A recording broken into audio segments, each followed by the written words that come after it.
Un petit communiqué ne suffit pas. Kanto va faire monter la vapeur dans l'affaire Savannah. Le président du MRC, Maurice Kanto, a réagi à l'affaire Savannah, qui secoue les relations diplomatiques entre le Cameroun et le Tchad. L'ambassadeur du Tchad au Cameroun a été rappelé par le président Mahama Deby. Commentant la sortie du président Kanto, Jean Crépagny indique qu'il fait faire plus que cela.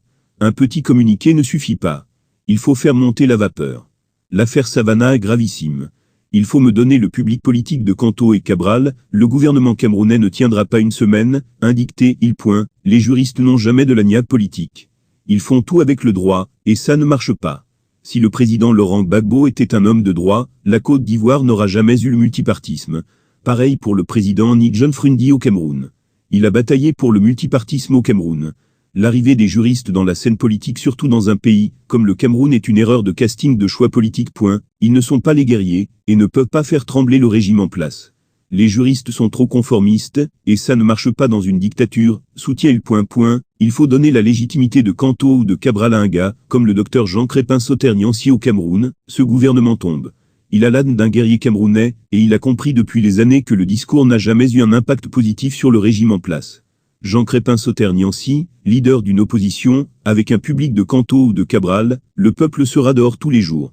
L'homme a appris tout ceci de ses mentors de la résistance politique, à savoir les présidents Nelson Mandela et Laurent Gbagbo. Seule la pression de la rue donne raison à une alternance démocratique dans un pays de la dictature. Kanto et Cabral doivent bouger pour changer les choses. Les communiqués ne suffisent pas pour inquiéter un régime implanté comme celui de Yaoundé, a-t-il ajouté. Malheureusement, les guerriers comme nous n'avons pas la légitimité nécessaire pour attirer les fanatiques qui suivent les leaders de leur parti politique sans raison. Le petit Sissia du régime, et ils ont tous la phobie de finir en prison, et le régime a compris. Sébastien Ebala est sorti de prison. Il est devenu encore plus violent que tout, et n'a pas peur de retourner à Nkodangui. Kanto se contente des petits communiqués et le gars est caché chez lui comme Paul Biya. Un leader qui veut le pouvoir, et n'est pas actif. L'application d'un CV inutile, dans la compréhension de la politique camerounaise. Les opposants camerounais ont besoin des cours de la résistance, et de stratégie pour la conquête du pouvoir, dit-il dans sa sortie. Je me porte volontaire, pour donner les cours de stratégie politique pour la reconquête du pouvoir au président Kanto et Cabral. Ils sont intelligents, mais, non pas l'agnac des guerriers. Trop conformistes pour y arriver.